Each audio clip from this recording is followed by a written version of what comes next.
งเสียอิหร่านเสียเผด็จการแสดงว่าคนไทยจำนวนหนึ่งก็หลงไหลในเผด็จการเด้อบ่จักประชาธิปไตยแม่นหยังสนใจเผด็จการอยากให้เผด็จการมาปกครองบางคนอยากเป็นแบบลาวอยากเป็นแบบเกาหลีเหนืออยากเป็นแบบจีนอยากเป็นแบบรัสเซียพุ่นใดคนไทยบางคนข้าพเจ้าฟังนี่นะเดี๋ยวนี้อีปากแหวกอีหน้าแหลมมันก็พูดแหละอยู่ประชุมมอสโกพุ่นอีนั่นน่ะระเบิดเกือบสิตกใส่หัวมันพูดตัวคันแม่นเซเลนสกี้แบบเหตุแบบรัสเซียนะกองประชุมมันคือสิมุนดุยปุ้ยแต่ว่าเซเลนสกี้น่ะเตือนสัญญาณว่าข่อยสามารถเฮ็ดได้ทำลายน้ำมันทำลายเรือยิงไปใส่เรือยิงใส่น้ำมันท่ามกลางคนมาประชุมอีหน้าแหลมไปจากเมืองไทยนี่กับนักข่าวอีนั่นน่ะอีหน้าแหลมมันก็แวะมันก็ตบมือให้ละบักปูตินได้เมียบักปูตินที่เมียน้อยบักปูตินตบมือให้บักปูตินได้ขึ้นอกขึ้นใจน้ำเขาได้หนักข่าวอันได้แต่ที่จริงแล้วพี่น้องคันแม่นเซเลนสกี้แบบเผด็จการแบบปูตินนั่นเอาลงเข้ากองประชุมโลดมันจะมีไผกระยาเอาลงใส่กองประชุมแต่ว่าบยูเครนเขาเอาลงใส่เรือเอาลงใส่ปั๊มน้ำมันเฮ็ดให้พวกนั้นได้สมว่าบังไฟดอกของอันยูเครนนี่ก็เก่งสมควรเด้อ1,000 กว่ากิโลเมตรไปใส่ตกใส่เวลากองประชุม20,000 คนเชิญมาจากใส่จากแอฟริกาจากประเทศด้อยพัฒนาจากลาวจากไทยจากเกาหลีเหนือมันก็ไปสมบังไฟดอกของยูเครนอยู่หั่นแหละนาลาตาตายไปที่สเปนอันปืนนั่นอันพันเซอร์บอกปืนพิสังของรัสเซียนั่นแล้วก็ราดาเพิ่นบอก S500 S300 เพิ่นนั่นไปใส่เบิดแหละพวกเจ้าก็เบิ่งเอาแหละคนไทยคนลาวก็เบิ่งเอาแหละพวกเจ้าอย่าฮู้จักกันนะ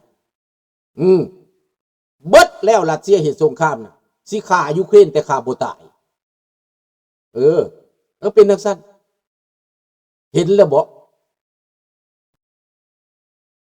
อกชื่อย่อหน่อยลุงนักข่าวหน้าแหลมน่ะอีนักข่าวหน้าแหลมผมสั่นนั่นดิพี่น้อง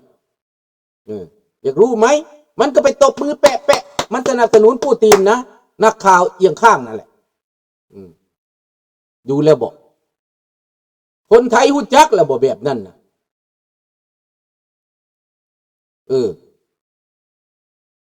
หูจักบอกนักข่าวแบบนั้นไปตัวคนไทยหลอกคนไทยทั้งประเทศ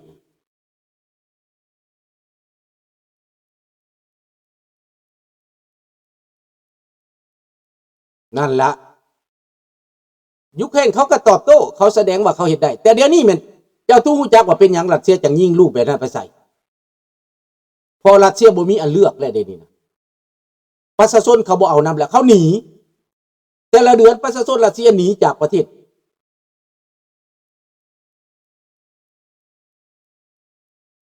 มักแน่นอนแหละปีเตอร์วางถ้าจีนเปลี่ยนเป็นเสรีมันก็บ่มีเผด็จการแล้วก็โอเคประเทศยุโรปเปลี่ยนเป็นเสรีเด็กข่อยก็ยังมักแม่นบ่สบายพลเจริญแต่ว่าจีนที่มาเป็นเสรีนี่ยากคันบักสีจิ้นผิงบ่ตายคันเผด็จการคอมมิวนิสต์บ่ตายหมดนั่นน่ะยากมันก็เป็นแบบนั้นอยู่แหละมันเป็นแบบนั้นลูกหลานหมู่อยู่นั่นแหละลูกหลานประเทศลาวลูกหลานประเทศไทยก็แม่นจีนนี่แหละบ่แม่นผู้อื่นดอกเฮ็ดให้ประเทศลาวประเทศเขมรเป็นคอมมิวนิสต์เฮ็ดประเทศเขมรเป็นแบบนี้คนเขมรตายเป็น 3-4 ล้านก็เป็นย้อนบักจีนนี่แหละบ่แม่นผู้อื่นดอกบักจีนเมาเจ๋อตุงนี่แหละลัทธิคอมมิวนิสต์นี่แหละคนลาวแตกกันคนลาวผิดกันก็ย้อนบักจีนบักแก้วนี่แหละคนไทยฆ่ากันก็ย้อนบักจีนบักแก้วนี่แหละคนไทยเข้าป่าจับอาวุธมายิงตำรวจทหารกับบักจีนบักแก้วนี่แหละพวกเจ้าฟังเอาแน่หูแตกขนาดพวกบ่จักที่ขนาดเนาะว่าเป็นแปดเนาะดิว่าแบบเป็นแปดโลดว่าแบบง่ายๆว่าซั่นไปพวกไทยพวกนักศึกษาพวกปัญญาชนแล่นเข้าป่าอยากไปเป็นจีนหั่นน่ะอยากล้มล้างบัลลังก์น่ะพวกเจ้าจักแล้วบ่ประชาธิปไตยเจ้าบ่หั่นน่ะจะได้คอมมิวนิสต์มาแล้วเป็นจังไดประเทศลาวพวกเจ้าเห็นแล้วบ่ประเทศลาวได้คอมมิวนิสต์มาแล้ว50 ปีคอมมิวนิสต์มาครองเมืองแล้วมันเป็นอะไรพวกเจ้าก็เห็นแล้วติตัวอย่างเห็นแล้วติตาก็เห็นหูก็เห็นสมองก็มีบ่ทันเลื่อนติเราได้คอมมิวนิสต์มาแล้วเป็นอะไร รวยบ่ดีบ่เก่งบ่เป็นแนวไหน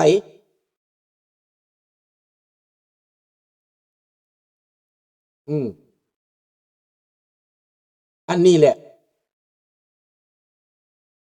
การเมืองบ่เข้ากันมาจากปกส.การฆ่าบ่เป็นธรรมมาจากจีนมันมาจากลัทธิเผด็จการคอมมิวนิสต์การฆ่ามันของโลกเสรีกัปิตาลิสต์เนี่ยเข้าใจแล้วบอกสบายดีไพ่สิกัลยาประเทศไทยนี่เขาบ่มีการฆ่าเสรีก็ตายจะโดนแล้วท่านไปเป็นคอมมิวนิสต์ตายแล้วคนไทยตายทุกตายยากแบบลาวนั่นแหละต้องแตกบ้านแตกเมืองต้องข้ามน้ำข้ามทะเลแหละคนไทยก็ได้ดีคู่มือนี่ยังบ่ได้ข้ามน้ำข้ามทะเลนั่นจากบ่สงครามคือหยังเจ้าต้องรู้จักได้เขมรเป็นหยังกระย่องกระแย่งใส่ไทยกระย้อนจีนอยู่ทางหลังเขาอยากล่มประเทศไทยคนไทยยังคิดว่าจีนนี่จะรักษาประเทศไทยจีนนี่กับประเทศไทยเป็นเพื่อนมิตรขนาดใหญ่โอ้ยพวกเจ้าหากะสินอนตื่นบ่เนาะขอยอยากบอกคนไทยดิอยู่เบื้องหลังนะบักจีนมันสิคุ้มเขมร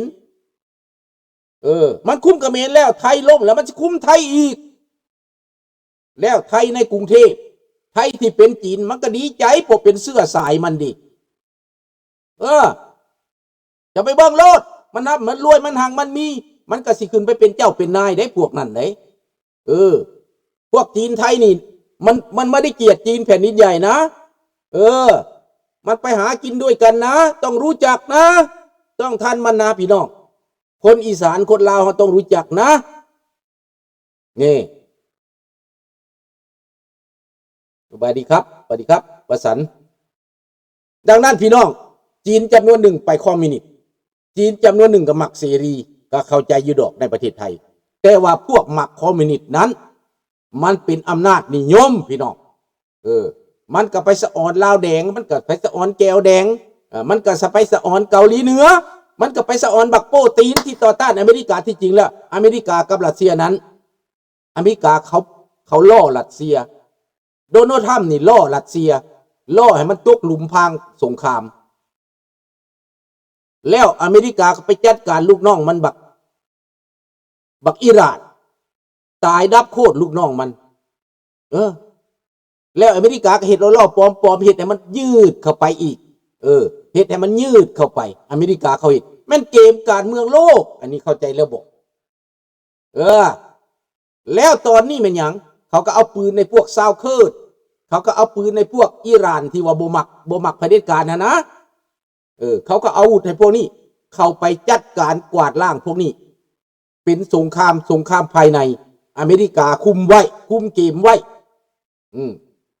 พรรคเดโมแครตก็บ่อยากให้สงครามแบบเปิดเชิงกว้าง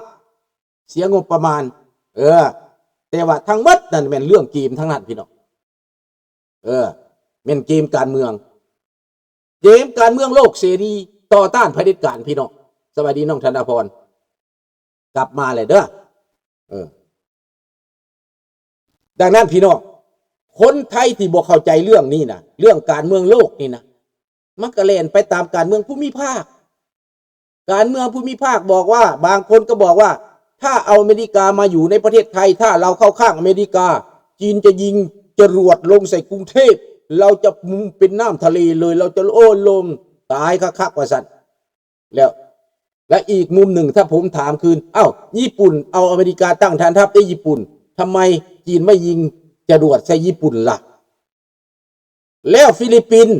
ประเทศที่ด้อยกว่าประเทศไทยเขาเอาฐานทัพอเมริกาไปตั้งที่นั่นเขาได้ประโยชน์มหาศาลเขาเก็บผลประโยชน์มหาศาลแล้วทำไมจีนไม่ยิงจรวดไปใส่ฟิลิปปินส์ล่ะ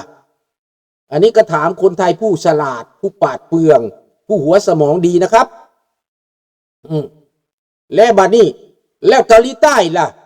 เขาก็มีทหารอเมริกาเต็มที่นั่นมีฐานทัพอเมริกามีเครื่องทุกอย่างของอเมริกาในเกาหลีใต้แล้วทำไมจีนไม่ยิงไปใส่ล่ะมีคำตอบแล้วหรือยังล่ะทำไมเขาจะยิงใส่แต่ประเทศไทยที่จริงแล้วเขาไม่ได้ยิงใส่ประเทศไทยหรอกนะเขายิงใส่สมองคนไทยที่หลงไหลนั่นน่ะที่เกลียดอเมริกานั่นน่ะทุกวัน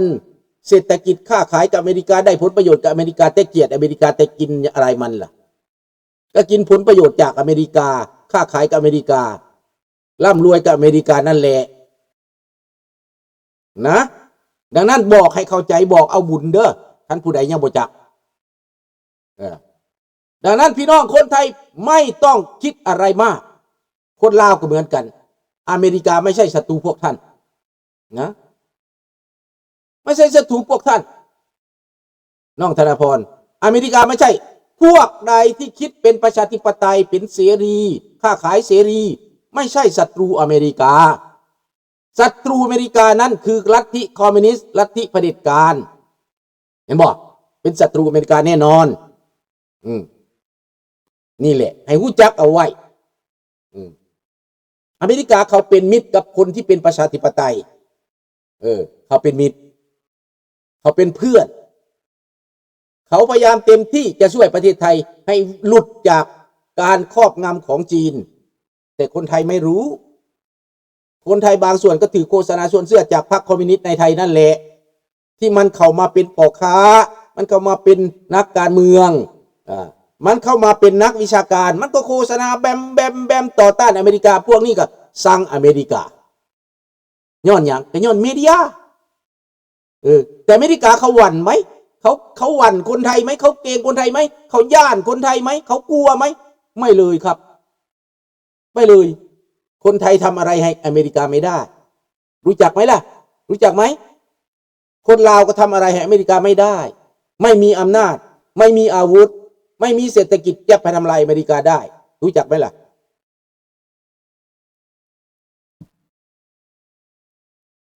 ดังนั้นพี่น้องการเมืองลูกมันจะเห็นในบอลว่าฟุตบอลคนไทยจะได้เห็นสนามฟุตบอลอเมริกาว่ามันสวยขนาดใดมันยิ่งใหญ่ขนาดใดโดนัลด์ทรัมป์มาเปิดรายการกีฬาเตะบอลโลกนี่นะแล้วมันจะยิ่งใหญ่ขนาดใดก็ดูเอาสิประเทศไทยทำได้ไหมนี่จัดฟุตบอลโลกได้ไหมประเทศไทยไม่ได้ไม่มีตังพอไม่มีงบประมาณพอจัดได้ไหมไม่ได้เม็กซิกเขาจัดได้แคนาดาเขาจัดได้เห็นบ่ล่ะดังนั้น3ประเทศนี้เขาจัดนะเห็นบ่เขามีเงินแคนาดาก็มีสนามใหญ่2สนามวันโคเวอร์กับโตรอนโตมีนี่ดังนั้นพี่น้องรู้จักบ่เขาถือสื่อที่มิไม่หวังดีโฆษณาชวนเชื่อให้คนไทยกลัวจากพิษสงครามใช่ไม่รู้จักศัตรูตัวจริงของเสรีภาพของประชาธิปไตยคือเผด็จการคอมมิวนิสต์สบายดีเสียงแก้วอันนั้นคือศัตรูตัวจริงคนไทยแหละคนไทยบางคนก็คือโอ้ยลาวนี่ไม่ได้เป็นคอมมิวนิสต์แล้วเดี๋ยวนี้ลาวดีแล้วลาวเจริญแล้วเจ้ากระเบื้องในคนลาวเขาหนีไปเท่าไหร่เขาเป็นอพยพเท่าไหร่แหละคนไทยก็มีบทเรียนแน่แต่เสียให้ว่าเป็นไรเนาะคันว่าเป็นแล้วมันบ่เป็นตาฟังพี่น้องเอ้ยเนี่ยได้ก็ตามแหละโลกนี่มันสิพิสูจน์กันให้เห็นแหละในหมอมานี่แหละในอีกไม่นานก็จะรู้ความจริงว่าใครจะล่มสลายรัสเซียล่มสลายแน่นอนปูตินไปไม่รอดเด้อขอโทษเด้อมื้อนี้พูดทางไทยทางลาวเด้อมื้อนี้เด้อเพื่อจะสื่อสารให้คนไทยนั้นตื่นปูตินไปไม่รอดจะทำอะไรก็ไปไม่รอดนะเพราะว่าตอนนี้ไครเมียก็ใกล้จะตกแหละยูเครนเข้าไปในหันแล้ว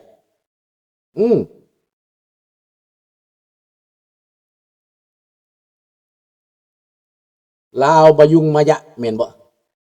บาดนี้ยูเครนนั้นเขาแข็งขึ้นนับมือแข็งขึ้นประเทศเบลารุสก็จะล่มสลายเหมือนกันท่านปูตินล่มเห็นบ่มันสัญญาณแล้วดังนั้นเบิดเท่าโดนัลด์ทรัมป์ไปแล้วนี้ผู้ใหม่ขึ้นมามันสิเป็นอะไรก็เบิ่งต่อไปแต่ว่าอเมริกาคืออเมริกาพี่น้องอเมริกาก็เป็นอเมริกาอยู่นั่นแหละสิว่าในใดอเมริกาเขาก็แข็งแห้งอยู่นั่นแหละเขาเป็นมหาอำนาจอยู่นั่นแหละดังนั้นเขาหลอกให้ปูตินเฮ็ดสงครามกับปูตินเฮ็ดสงครามนี้อเมริกาได้ขายอาวุธ อยู่ทางขายอาวุธอเมริกานี่จีนมาควบคุมเอเชีย